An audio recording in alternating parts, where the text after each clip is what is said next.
지금 지도가 있는데요. 이 지금 색깔 구분이 좀 되시는지 모르겠습니다. 가운데 있는 파란색 동그라미가 가나안 땅입니다. 우리 이스라엘이 있는 지역이죠. 그리고 밑에 있는 녹색이 이집트입니다. 그리고 위쪽에 하얀색으로 된 빨간색 원에다가 그 영토를 하얀색으로 표시된 데가 있는데요. 그 나라가 히타이트라고 부르는 나라입니다. 기원전 18세기부터 1180년경까지 있었던 상당한 큰 대제국이었습니다. 이 이집트가 이 이스라엘이 왜 처음에 출애굽하기 전에 외부에 있는 적과 연합하여서 나갈까봐 두려워하는 장면이 나오죠. 그때 그 외부의 적이 바로 이 히타이트였습니다. 이 히타이트가 와서 이스라엘 내부에 있는 이스라엘과 연합을 해가지고 이집트를 무너뜨릴까봐 염려했던 그때 당시의 적이 바로 저 히타이트입니다.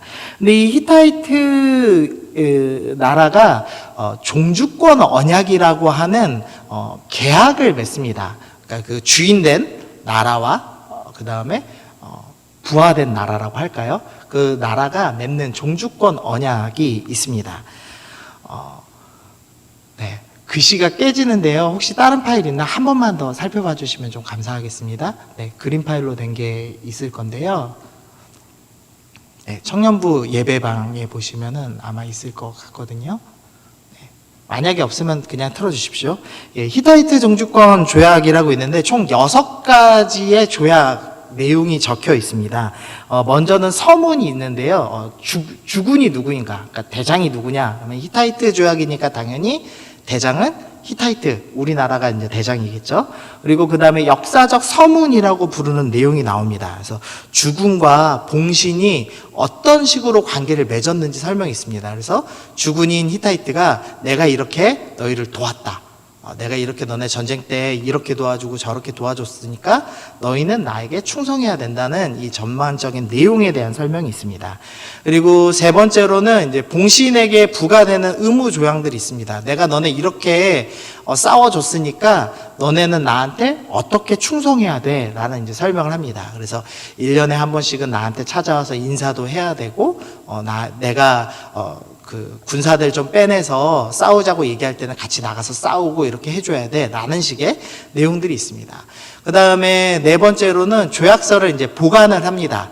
이제 두 나라끼리 이제 외교 문서를 체결한 거니까요. 그것을 이 외교 문서는 어디에다 보관하자라는 게 기록되어 있고요. 그 다음에 정기적으로 뭐 1년에 한 번 정도 나라 대 나라로 같이 모여서 낭독하면서 너네 나랑 이렇게 계약했지? 그것을 이제 읊어주는 낭독 시기를 정합니다.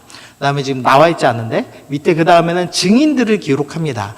물론 이 당시에 증인들은 보통은 신들의 이름을 적어놔서 만약에 너희가 위에 써놓은 이 조항을 지키지 않을 시에는 신들이 증인이 돼서 너희를 벌할 것이다. 이렇게 내용이 적고 있고요. 그다음 마지막으로는 복과 저주가 적혀 있습니다. 그래서 너희가 지키면 이렇게 복을 받을 것이다. 즉 히타이트 나라가 너희가 어려울 때 정기적으로 군사를 보내서 도와줄 것이고 이러저러한 절차를 해주겠다. 그리고 저주도 적혀 있습니다. 만약에 어기고 나를 주인으로 섬기고 조공 잘 바치다가 갑자기 네가 계약을 깨면 내가 군사를 이끌고 친히 가서 너희를 다 멸해서 없애버리겠다. 뭐 이런 식의 계약을 맺는 것. 그게 이제 히타이트 종주권 조약이라고 맺는 이 6가지의 이 나라 대 나라로 맺는 계약서가 있었습니다. 근데 우리가 지난주에 이 출애굽기 20장 살펴보면서 하나님과 우리가 맺는 결혼식의 관점에서 그래서 결혼 언약의 관점으로 살펴보았는데요. 오늘은 이 히타이트 종주권 조약에 성경이 맞아 들어가는 걸 좀 살펴보려고 합니다. 하나님께서 우리에게 다각도로 우리와 하나님의 관계를 설명하시는데 지난주에는 남편과 부인의 관계로 설명을 하신 거고요. 그리고 또한 이 당시 사람들이 이 당시 문화로 가장 쉽게 알 수 있는 종주권 조약을 통해서 하나님과 우리의 관계를 또한 설명하셨습니다. 그래서 처음에 그 출애굽기 20장 이제 2절 말씀 제가 읽어드리면요. 나는 너를 애굽 땅 종되었던 집에서 인도하여 낸 내 하나님 여호와니라 라고 시작을 합니다. 여기서 원문에는 빨간색 글씨가 된 내 하나님 여호와니라가 먼저 나옵니다. 그래서 내 하나님 여호와니라 나는 너를 애굽의 종되었던 집에서 인도하여 낸, 이렇게 설명을 하거든요. 그래서 이 히타이트 종주권 조약에 딱 들어맞습니다. 처음에 주군은 누구인가? 대장이 누구이냐? 하나님이시다. 그리고 역사적으로 너희에게 어떤 일을 해줬느냐? 하나님께서는 애굽의 종되었던 이스라엘을 구원하신 분입니다. 자유케 해주신 분입니다. 라고 설명이 들어갑니다. 그 다음에 이제 봉신이 부하 국가가 어떻게 조항을 지켜야 되는지 설명이 쭉 기록되는데, 그 부분이 바로 오늘부터 배우게 될 십계명의 조항입니다. 그리고 나서 보관과 낭독을 하는데요. 신명기 31장에 보니까 율법책을 가져다가 너희 하나님 여호와 언약궤 곁에 두어 너희에게 증거가 되게 하리라. 그래서 하나님과 이스라엘 사이에 맺은 언약은 그 조약문을 언약궤에다가 두어라 라고 되어 있고요. 그 다음에 낭독은 언제 하냐? 초막절에 다 같이 모여서 율법을 낭독하면서 이것들을 계속 하나님과 우리가 조약을 맺었구나, 그것을 기억하도록 낭독하게 하셨습니다. 그리고 이제 증인들 이름을 기록한다고 했죠. 그래서 보통은 신들의 이름을 기록하는데 신들의 이름을 기록할 이유가 없죠. 신들은 다 없고 오직 하나님만 참 신이시기 때문에 신의 이름을 기록하지 않고 하늘과 땅을 증인 삼습니다. 그래서 내가 오늘 하늘과 땅을 불러 너희에게 증거를 삼노라. 그러니까 사실 하늘과 땅은 그냥 하나님께서 만드신 피조물이기 때문에 아무런 힘이 없죠. 그런데 하나님께서 이 형식을 갖춰서 나는 왕이고 너희는 나의 종주국, 부하국가이다.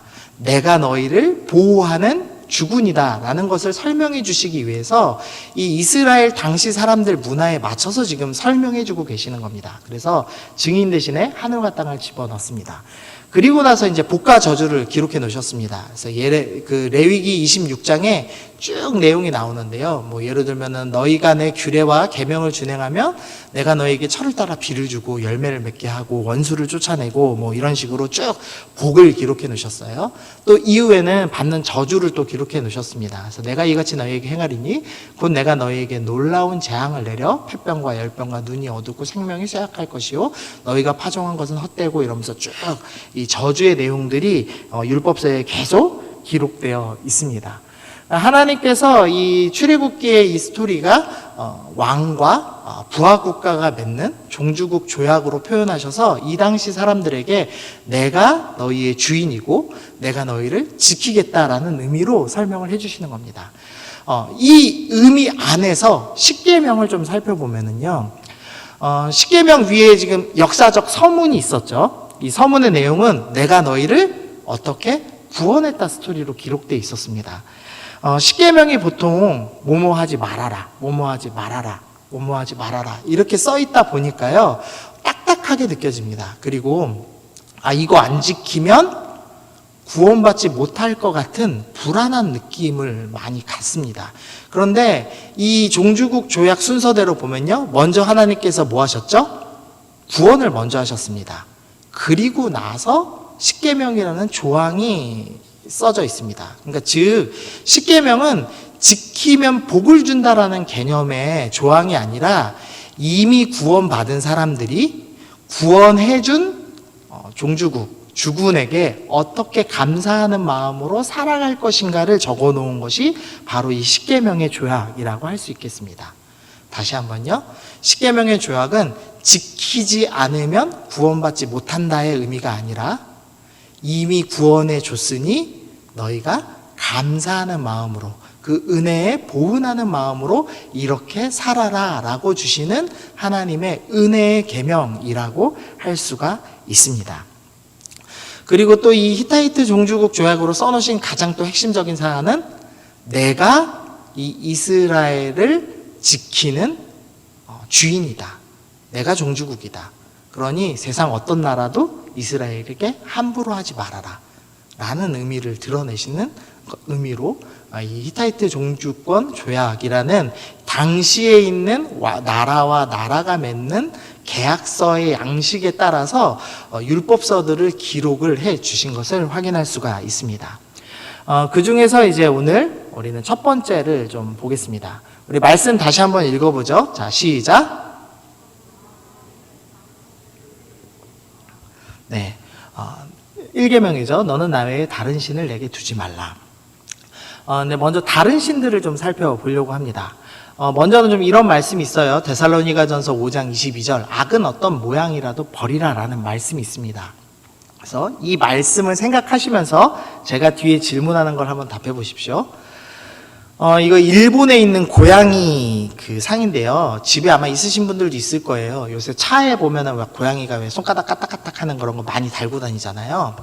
근데 사실 이 고양이가 일본에 있는 그러니까 일본에 있는 귀신의 모양입니다. 행운을 불러다 준다는. 이 우상의 모양을 그리스도인의 집이나 차 안에다 넣어도 될까요? 안 될까요? 자, 악은 모양이라도 버리라고 했는데, 자, 넣어도 될까요? 안 될까요? 자, 그러면 아까 저 글씨 써놓은 대로 우상에 관한 관광은 해도 될까요? 일본 가서 왜 우리가 저런 거 막 사고, 일본 신사 가서 구경도 하고, 우리 단풍놀이 하려고 절 근처도 많이 가잖아요. 선운사도 가고. 그래도 될까요? 안 될까요? 조금 헷갈리시죠? 두 번째로, 이건 혹시 아세요? 이거 만화에 많이 나오는데요. 인도의 신입니다. 지혜의 신 가네샤라고 부르는 신인데요. 이거 많이 이슈화돼서들 만화에서 막 등장하잖아요. 그럼 이런 신이 나온 만화는 봐도 될까요? 안 될까요? 이것도 조금 이제 헷갈리시죠? 요거는 그 중국 최대 불상이랍니다. 엄청나게 큰 불상도 보여드렸어요. 그러니까 불교, 뭐 힌두교, 뭐 이런 거 지금 다 보여드리고 있는 거예요. 다른 신을 섬기면 안 된다라고 얘기할 때 우리가 다른 신은 뭐 너무 명확히 알고 있습니다. 불교, 부처님 섬기면 안 되고, 이슬람의 알라 섬기면 안 되고, 우리가 그 정도는 다 알고 있죠. 근데 그거는 뭐 기독교인으로서 당연한 건데, 이런 형상을 가진 것들을 어떻게 대해야 되냐, 이야기를 하는 겁니다. 어렸을 때 아마 가장 많이 본 이제 그리스 로마신화 만화 보셨을 거예요. 그리고 저는 어렸을 때 이 테마록이라는 이 소설 되게 좋아했는데요. 지금은 이제 많이 모르실 거예요. 이거 귀신들 물리치는 스토리입니다. 퇴마사들이. 이런 거 책 봐도 될까요? 안 될까요? 제가 어렸을 때는 이런 책 보면 혼났거든요. 교회에서. 어떻게 그리스도인이 귀신 나온 걸 보냐고. 이거 귀신의 영향을 받는다. 그러니까 보면 안 된다. 뭐 이런 식으로 설명하시기도 했습니다. 또 드라마도 있죠. 킹덤. 좀비 나오죠. 좀비는 부두교, IT 섬에 있는 부두교, 그 시체가 일어나서 움직이는 것을 모티프로 해서 전 세계적으로 지금 유행하고 있는데, 좀비 나오는 것도 사실은 우상이죠. 엄밀하게 말하면. 그리고 그 옆에는 지금 오나의 귀신님, 옛날에 그 드라마 나왔던 건데요. 귀신이 나와서 이 여자에게 씌이는 그런 스토리인데, 이런 거 보면은 될까 안 될까에 대해서 좀 생각해 봐야 된다는 겁니다. 이것에 대해서 이런 건 보면 안 돼라는 결론을 내리면 어떤 행동을 여러분이 하셔야 되냐면요, 이런 행동을 하셔야 돼요. 한참 유행이었습니다. 단군상 머리 자르는 거. 그래서 예수님 좀 믿는다 하는 사람들은 다 저렇게 단군상의 목을 자르고 저 빨간색으로 페인트 칠하고, 그 다음에 불교에 있는 신상에다가 지금 십자가 그려놓고, 그 다음에 저 그림이 좀 잘 안 보이실 텐데, 저 불당을 다 부셔버리고 거기다가 오줌 싸고 불지르려다가 잡힌 사례였어요. 그래서 그 당시 되게 유명했던 그 이야기입니다. 그리고 최근에는 어떤 일이 있었냐면요, 조계종에서 좀 평소와는 좀 다르게 더는 못 참는다, 분노하면서 기사를 낸 적이 한 번 있습니다. 뭐냐면 지금 분란 장면인데요, 기독교인 한 명이 40대 여인이었나 했는데요, 이분이 조계종에 있는 한 절에 불을 질렀습니다. 그러니까 우상을 없애기 위해서 불을 질렀는데, 문제는 이 절이 그 노인들 요양소를 했어요. 그러니까 바로 옆 건물에 움직이실 수 없는 노인분들이 계셨는데 거기다 불을 지른 겁니다. 그래서 사람이 많이 죽을 뻔했어요. 그래서 이제 조계종에서 화내면서 이거는 가만히 두지 않겠다고 하고, 기독교 협의회 중에 한 곳에서 사과문을 발표했던 게 아주 최근에 있는 스토리입니다. 우리가 우상은, 악한 것은 모양을 버려야 된다라는 말씀이 있어요. 그래서 이 말씀을 근거로 다른 종교들에 있는 우상을 다 부시려고 하는 사람들이 있습니다. 근데 이렇게 행동해도 되느냐 안 되느냐에 대해서 조금은 생각해 봐야 됩니다. 왜냐하면 성경에서는 이렇게 표현하죠. 우리 말씀 읽어보시죠. 시작. 그러므로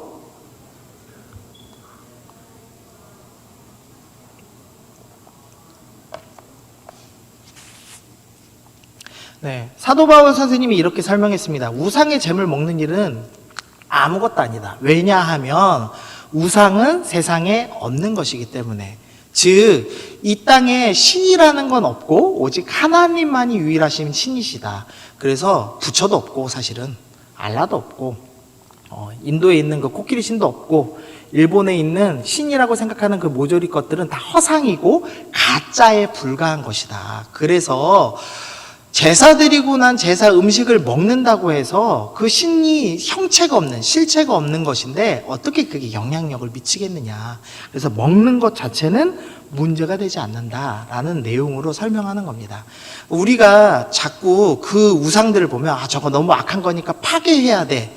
악은 모양이라도 버리라고 했으니 파괴해야 돼 라고 이해하면서 다른 것들을 그렇게 자꾸 부시려고 생각을 하는 일부 과격한 테러리스트 같은 기독교인들이 있습니다. 그러나 그것들을 보시면 이렇게 생각하셔야 돼요. 저거 다 가짜인데, 저거 다 쓸모없는 건데, 쟤들은 참 하나님을 만나볼 수 없기 때문에 그 하나님과 영적인 관계를 전혀 맺지 못하기 때문에 자기들이 믿는 신이라는 것은 실체가 없어서 영적인 교감을 나누지 못하기 때문에 어떻게든지 그 교감을 느끼고 싶은 마음에 나무로 된, 돌로 된 모양의 자기들 신을 만들어서 보고 마음의 위안을 삼는 것에 불과한 아주 불쌍한 수준의 신앙이구나라고 생각을 해야 합니다.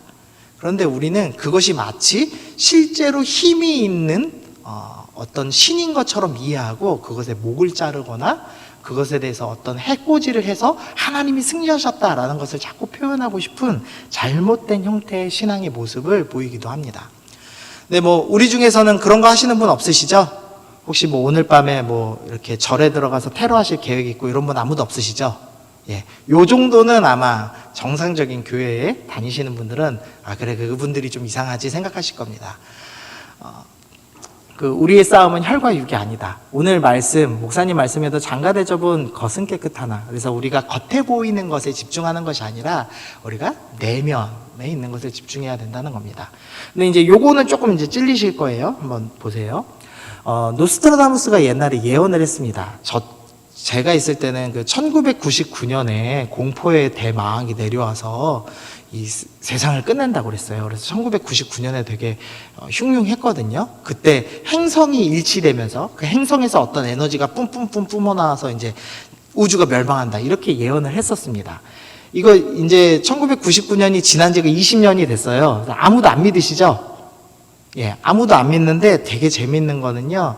9.11 테러가 났을 때 사람들이 가장 많이 그 시간에 검색한 단어가 테러 났던 지역이 아니고요. 노스트라다무스였습니다. 그러니까 그 사건이 딱 터지고 나자마자 야, 이거 예언이 이루어지는 거 아니야? 이렇게 찾은 겁니다. 우리 안에 이런 것에 은근히 영향력을 받고 있어요. 또 이거는 별자리. 별자리 혹시 믿으세요? 나는 언제 태어났어요? 저는 2월에 태어나서 물병자리던데 물병자리는 어떤 성격을 갖고 있고 이런 거 은근히들 많이 보셨죠? 중고등학생 때도 보시고 지금도 남몰래 신문 펼쳐서 혹시나 보실지 모르겠어요. 사실 이런 것도 다 가짜죠. 믿을 수 없는 것이죠. 실체가 없는 것입니다. 이건 되게 웃긴 거라서 제가 넣어놨는데요. 이 무당집에 있는 건데 지금 뒤에 그림 뭔지 아시겠어요? 저 그림 남자가 누군지 아시겠어요?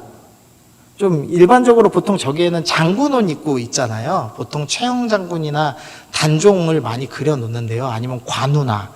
저 사람이 누구냐면 메가더입니다. 우리나라에 메가더를 섬기는 무당이 있어요. 작두보살이시라고 하는데요. 그래서 메가더 장군이 우리나라를 지키셨듯이 그 영험한 기운을 받아서 점을 되게 잘 치신다고. 그래서 TV 프로에 나오신 분이래요. 그 가짜 무당과 진짜 무당을 구별하는데 진짜 무당으로 나오신 분입니다. 무려.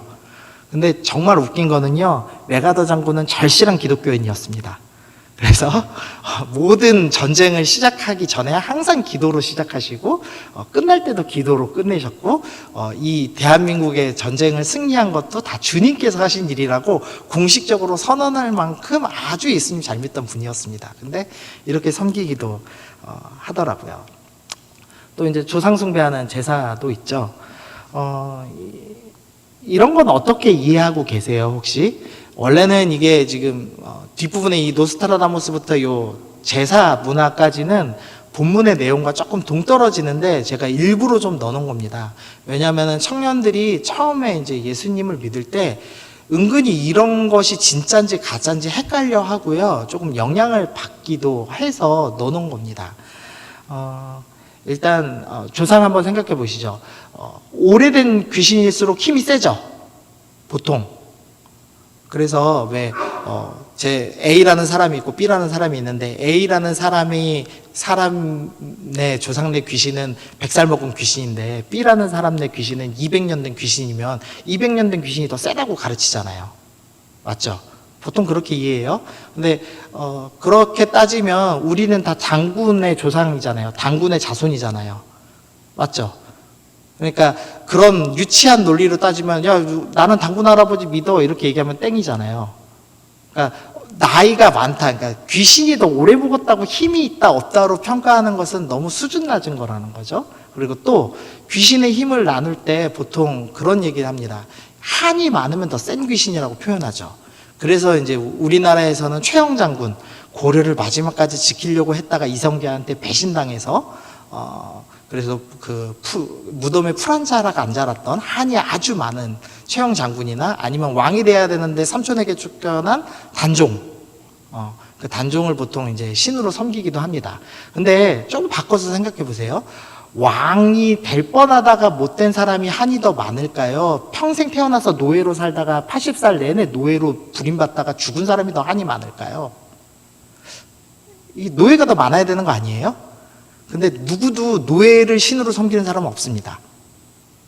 이상하지 않나요? 그러니까 이 샤머니즘이 대단히 수준 낮은 논리가 전혀 없는 수준의 기반을 갖고 있다는 거예요. 그래서 더 이상 여기에 영향받을 필요가 없습니다. 이것들은 전부 가짜다라고 성경이 명확하게 설명을 하고 있는 겁니다. 다시 이제 좀 돌아오겠습니다.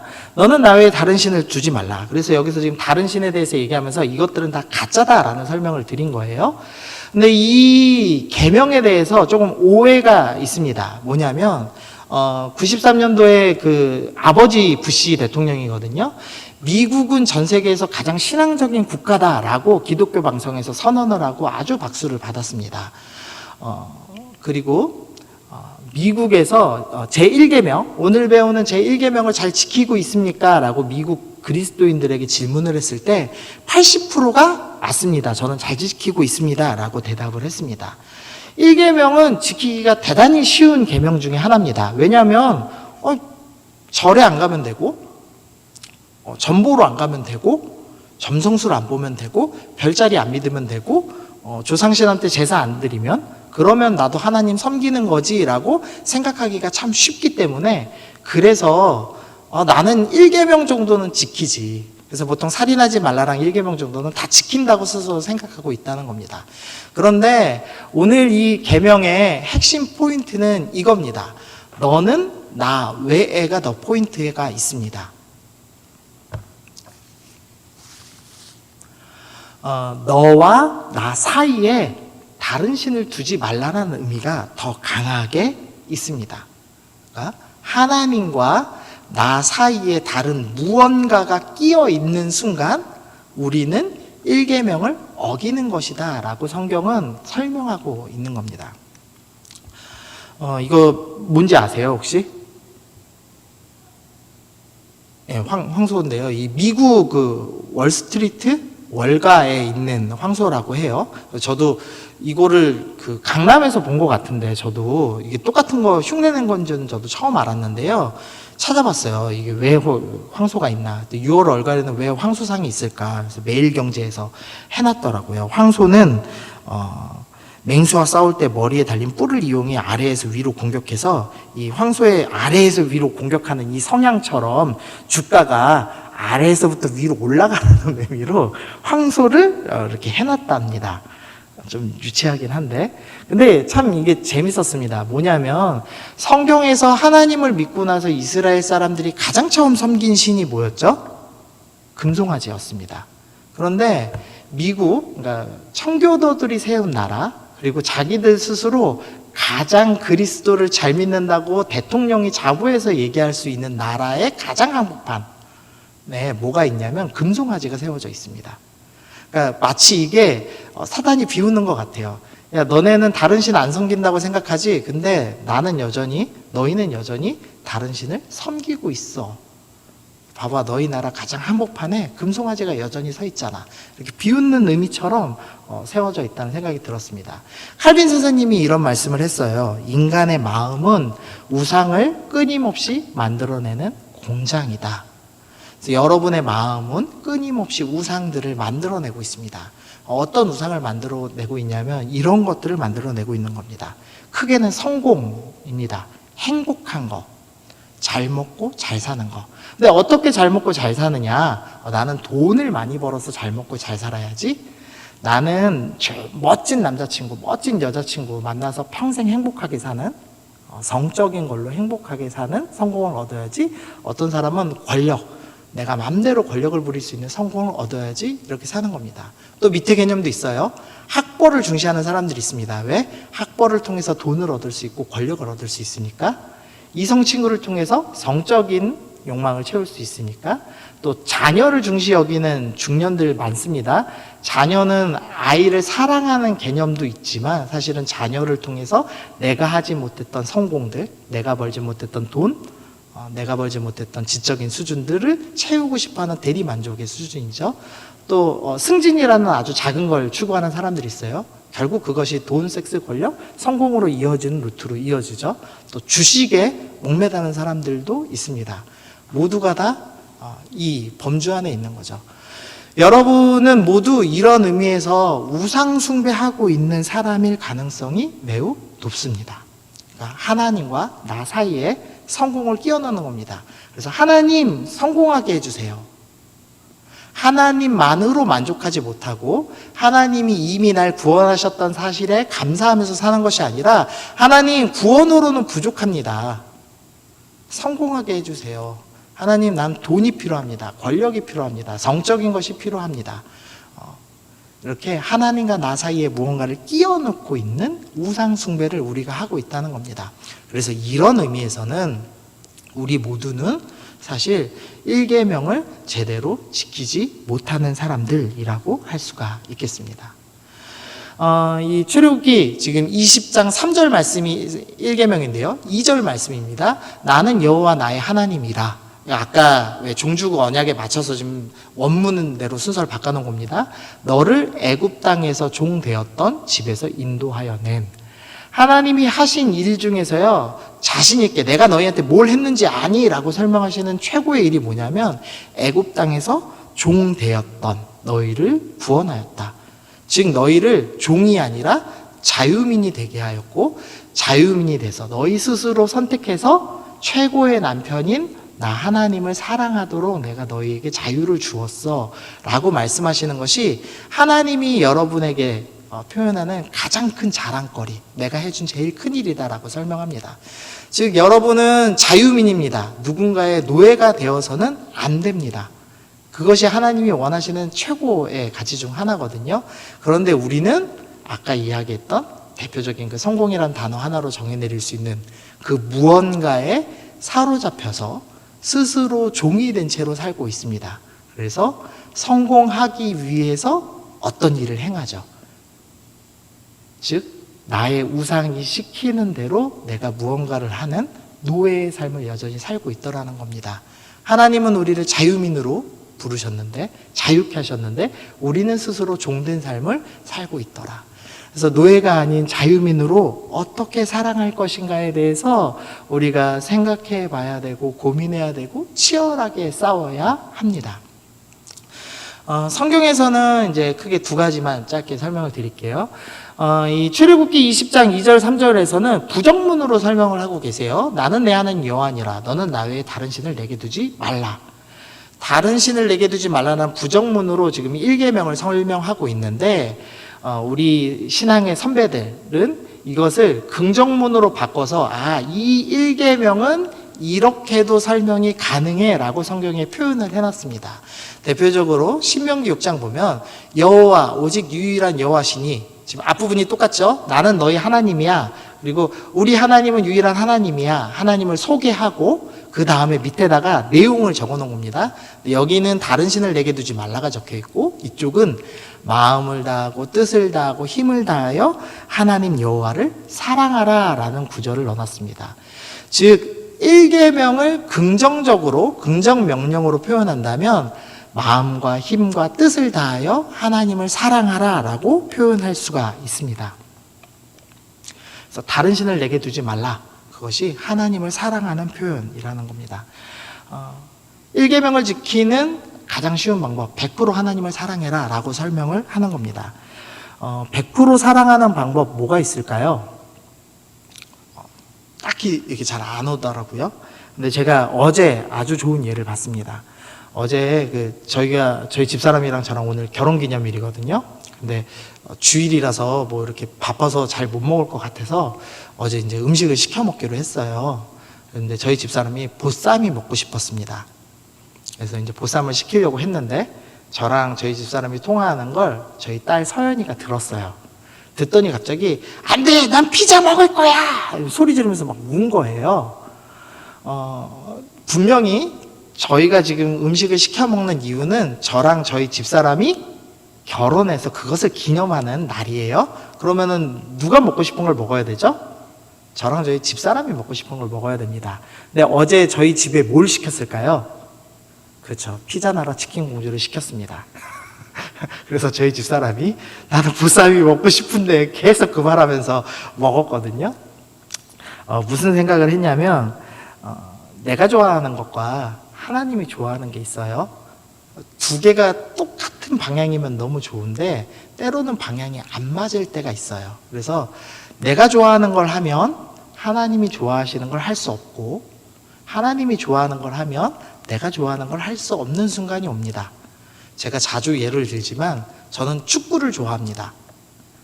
근데 항상 영국 축구가 밤 12시, 토요일 밤 12시 지나서 주일 새벽에 해요. 그래서 12시쯤 경기가 하나 있고 3시쯤 경기가 하나 더 있습니다. 제가 좋아하는 축구를 선택하는 순간 어떤 일이 생기냐면 하나님이 기뻐하시는 예배를 바르게 드릴 수 없는 일이 생깁니다. 그러면 하나님을 100% 마음과 뜻과 힘을 다해서 사랑하기 위해서는 어떤 선택을 해야 되죠? 내가 좋아하는 것을 내려놓고 하나님이 기뻐하시는 것을 선택하는 것. 그래서 1계명을 지키는 정말 쉬운 방법은 내가 좋아하는 것이 아니라 하나님이 좋아하시는 것을 더 먼저 선택하는 것. 그렇게 해서 100% 하나님을 사랑하는 것이라고 할 수 있겠습니다. 이러면 이제 적용거리 많이 떠오르시죠? 내 삶 가운데 내가 좋아하는 것 중에서 하나님이 좋아하시는 것과 겹치는 무언가가 있으시죠? 그럼 어떻게 해야 되죠? 하나님이 기뻐하시는 것을 선택하기로 결정해야 됩니다. 물론 여러분 나중에 안식일 할 때 좀 다루겠지만 직업적인 문제로 주일 예배는 못 나오실 때도 있을 수 있어요. 이 2시라는 시간을 지키실 수 없는 분이 있을 수 있습니다. 그런데 그것과 전혀 다르게 내가 시간대를 바꿀 수 있는 일들도 있거든요. 친구를 만난다든지 공부를 한다든지 얼마든지 예배 시간을 바꿔서 내가 노는 일이나 나의 약속을 취소하고 다른 시간에 이 약속된 일을 하고 하나님이 기뻐하시는 예배 시간을 지킬 수 있습니다. 그러나 우리는 철저하게 예배를 희생시키고 하나님을 자기가 원하는 일, 내가 좋아하는 일을 선택함으로써 사실은 이 1계명을 어기고 우상 숭배하고 있습니다. 나라는 우상을 숭배하고 있는 경우들이 많이 있습니다. 이것이 1계명을 어기는 것이다 라는 생각을 한 번쯤은 하셨으면 좋겠습니다. 두 번째로 또 동일하게 호세아서에서 호세아 선지자가 이렇게 설명해요. 나는 내 하나님 여호와라. 지금 앞에 동일하게 하나님에 대한 이야기가 있죠. 그 다음에 밑에 내용, 나 밖에 내가 다른 신을 알지 말 것이라. 물론 이것도 부정문으로 써 있어요. 다른 신을 알지 말아라 라는 부정문으로 써 있는데요. 긍정문으로 바꿔보면 하나님을 알라라는 표현이겠죠. 그래서 호세아 선지자는 이렇게 외칩니다. 하나님을 힘써 알라라고 계속 설명을 하고 있습니다. 1계명을 지키는 것이 무엇이냐? 하나님을 더 알도록 애써가는 일이라고 호세아는 설명하는 겁니다. 우리가 하나님하고 지금 결혼의 관계, 그리고 하나님이 주인이시고 우리는 부하인, 부하 국가의 나라의 관계로 계속 하나님께서 쉬운 방법으로 설명을 하고 계세요. 너랑 나랑 이런 관계야. 근데 하나님이랑 나랑 결혼한 관계이고, 하나님이 나의 아버지와 아들의 관계이고, 주님이 나의 목자이시고 양의 관계로 설명하면서 정작 결혼할 상대가 누군지를 모르는 경우들이 있습니다. 근데 하나님께서는 너 내가 누군지 아는 것, 그것이 바로 1계명을 지키는 것이고 구원한 나에 대한 감사의 표현이야 라고 설명을 하는 겁니다. 근데 문제는 우리는 종된 상태를 너무 익숙하게 살아왔습니다. 무슨 말이냐면 이런 겁니다. 대통령 누군지는 중요하지 않아요. 우리가 사실 민주주의 국가에서 우리가 대통령을 우리의 투표권을 갖고 선택할 수 있죠. 그래서 정치인들이 뭐 속으로는 어떻게 생각하든지 겉으로는 저는 여러분의 머슴이고 하인입니다. 열심히 일하겠습니다. 이렇게 인사하잖아요. 그러니까 공식적으로는 우리가 투표권을 갖고 있는 사람이죠. 우리가 주인이죠. 그런데 실제로는 내가 종된 삶에 더 익숙해서 대통령 보면 발벌 기고 이런 사람들이 있어요. 물론 그렇게 할 수 있겠죠. 근데 실제로 우리가 이 삶을 살 때 종된 상태가 너무 익숙한 사람이 있습니다. 무슨 의미냐면 주인이 어떤 생각을 하고 어떤 말을 하고 어떤 것을 원하는지는 중요하지 않고 시키는 대로만 하고 사는 게 너무 익숙한 사람들이 있습니다. 그래서 우리가 하나님을 섬긴다고 이야기하는데 하나님이 뭘 좋아하시는지는 전혀 모르고 시키는 대로 사는 사람이 있어요. 근데 감사하게도 좋은 교회 만나서 교회에서 예배 잘 나오세요. 이렇게 훈련 잘 받으세요. 이러면서 잘 훈련을 받아서 종된 마음으로 출발했지만 자유민으로서 하나님을 사랑하는 사람으로서 건강하게 잘 섬기게 되면 감사하지만 평생 종된 마음으로 섬기는 사람들이 있습니다. 그러면 어떤 열매를 맺냐면 하나님을 섬기는 줄 알고 평생 살아가지만 사실은 다른 것을 섬기면서 살아갈 수도 있다는 겁니다. 하나님을 모르면, 하나님을 알지 못하면, 그래서 종된 마음을 가지고 평생 살고 있다면 우리는 누구를 섬기는지 모르고 살아갈 수 있습니다. 이단에 있는 많은 사람들이 열심을 다해서 이단 교회를 나갑니다. 그러나 정말 하나님이 뭘 원하시는지는 성경책을 펴서 제대로 묵상하고 제대로 연구하면서 알아보지 않습니다. 그래서 교주와 하나님을 헷갈려 해요. 주인이 누군지를 몰라요. 그리고 그냥 섬기는 경우가 너무 많습니다. 근데 우리 안에 그런 종된 마음이 여전히 남아있어서 하나님은 우리를 자유케 하셨고 그것을 가장 기쁜 일로 설명하시는데도 불구하고 우리는 여전히 종된 마음으로 그냥 주일날 나가면 되겠지, 일 시키면 하면 되지, 2시에 나오랬으니까 2시에 나가고 시킨 대로 했으니까 구원해 주시고 그러면 됐지 뭐 내가 뭘 더해, 이러면서 끌려다니듯이 나오는 사람이 있습니다. 그러면 안 되고 하나님을 힘써 알라고 말씀하십니다. 말씀을 정리하겠습니다. 오늘 1계명 살펴봤습니다. 1계명의 핵심 내용은 다른 신을 섬기지 말란데 포인트는 다른 신에만 있는 것이 아니라 너와 나 사이에 무언가 두지 말아라 라고 설명하시는 겁니다. 근데 우리는 우리 마음에 있는 우상들, 성공, 돈, 섹스, 권력이라고 표현되는 그 무언가들을 가득 집어넣어 놓고 그것을 우상으로 섬기기도 합니다. 근데 하나님께서는 그런 것 두지 말고 나를 섬겨라 라고 얘기하십니다. 그러면서 그것에 대한 긍정 명령, 하나는 마음과 힘과 뜻을 다해서 하나님을 사랑해라. 그래서 100% 하나님을 사랑하는 것이 무엇인지에 대해서 생각해봐라 라고 가르쳐 주셨고, 두 번째로는 내가 뭐 좋아하는지 알고 나를 섬긴다고 얘기해줘. 그러니까 나를 힘써 알아줘 라고 주님께서 말씀하셨습니다.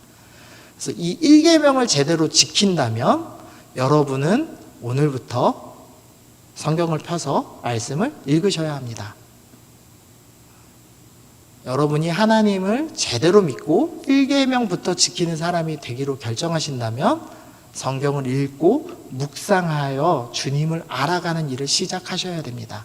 그런데 성경을 읽지 않으면서 주님을 믿는다라고 얘기하는 사람은 사실 종처럼 끌려 나왔을 뿐이고 주인이 누구신지 결혼하는 사람이 누군지도 모르는 채 나오는 봉건시대, 조선시대에 노예들 결혼하듯이 사는 수준의 신앙을 가지고 사는 것에 불과하다는 겁니다.